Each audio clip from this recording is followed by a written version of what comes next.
सम्पूर्णमा हार्दिक नमस्कार। आज यहाँहरूलाई मैले हाम्रो छिमेकी जिल्लाको प्रसिद्ध गुफा सिद्ध गुफाको दर्शन गराउनेछु। सानै उमेरमा हामी धेरै पटक गयौँ, रमाइलो पनि गऱ्यौँ। हामी दुध चराउन भन्दै जाने गर्थ्यौँ, हिँडेर जाने गर्थ्यौँ। दिमिकदेखि असेरदी हुँदै खाडा हुँदै अनि हिँडेर जाँदाको त्यो रौनक, त्यो बालापन मलाई आज पुनः स्मरण भएको छ र साह्रै आनन्द पनि आएको छ यो पवित्र स्थानमा पुनः आउन पाउँदाखेरि, जसको वातावरण चाहिँ आदरणीय बुबाले जुराइदिनु भएको छ।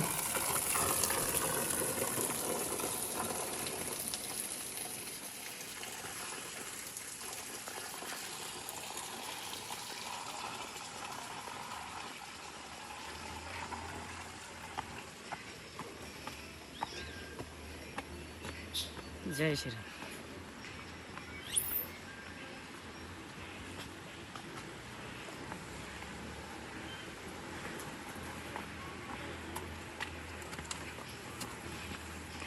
यहाँ हम बाँदरले मोबाइलै उडाइदिने हो कि भन्ने कन्डिसन पनि छ।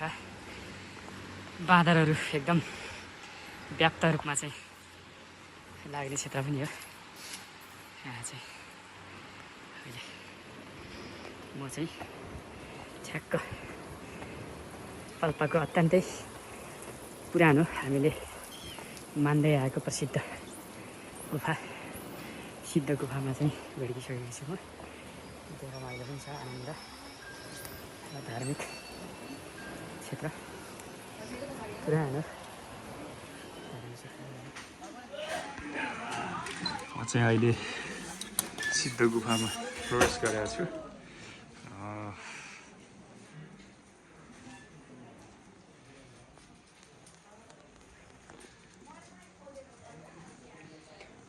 ओम नमः शिवाय।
हेलो बुवा,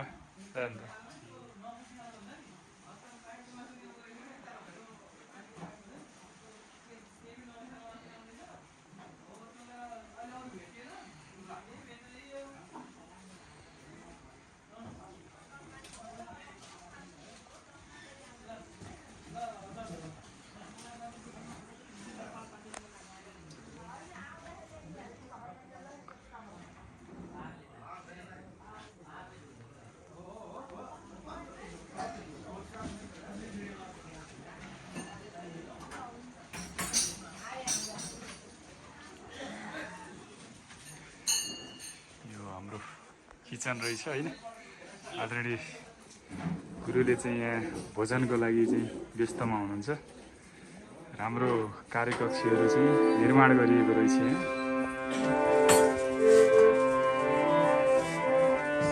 देखाउन मिल्छ गुरु? मिल्छ। हस्, गुरुलाई स्वास्थ्यवत दण्डवत। राम्रो रहेछ यहाँ सिगारिएर हरेक ठाउँहरूलाई एकदम चिरिच्याट्ट बनाइएको रहेछ। यसलाई कसरी चाहिँ यहीँभित्र चाहिँ हाम्रो किचनलाई चाहिँ त्यही अनुसार चाहिँ सिगारिएको छ। हरेक क्षेत्रहरूमा चाहिँ भगवान्का आकृतिहरू चाहिँ हामीले देख्न सक्छौँ। हरेक भित्ता भित्तामा चाहिँ भगवान्को बास रहेको छ। यो कलात्मक ठाउँलाई कुदेर मिलाएर चाहिँ यहाँ गुरुहरूले चाहिँ किचन बनाउनु भएको रहेछ। अहिले खाना बनाएको बेलामा चाहिँ गुरुले डिस्टर्ब गरेको मलाई।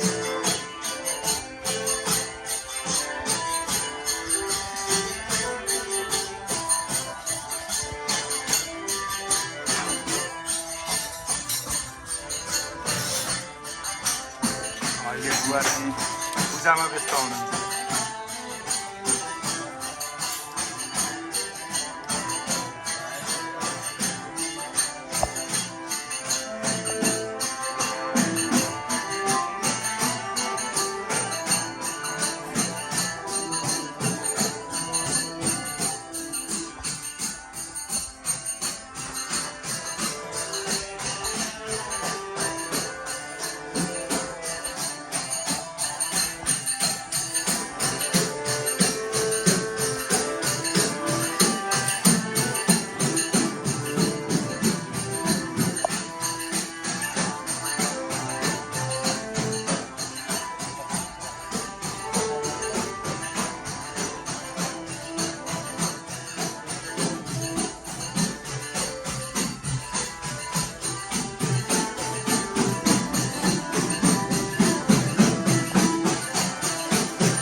भजन कार्य चाहिँ चलिरहेको छ। मैले भजनतर्फ लैजान्छु।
यो अत्यन्तै पुरानो चाहिँ सिद्ध गुफा हो होइन।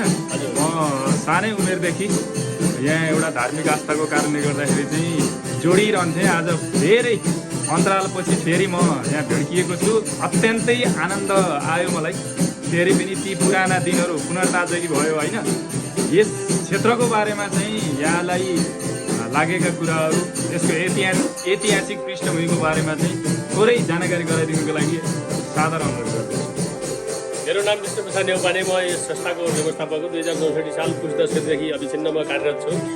अब हामी नयाँ मान्छेले जान्ने कुरो भएन। सत्ययुगदेखि स्वादे सन्तले यहाँ तपस्या गर्दै आउनु भएको, रामले पनि शीतला लिएर आएर यहाँ बस्नु भएको, आगो बाल्नु भएको भनेर रामधुनी पनि भनिन्छ यसलाई होइन। यहाँ धुनी जागिरहेछ, त्यो धुनी कहिले पनि निल्दैन।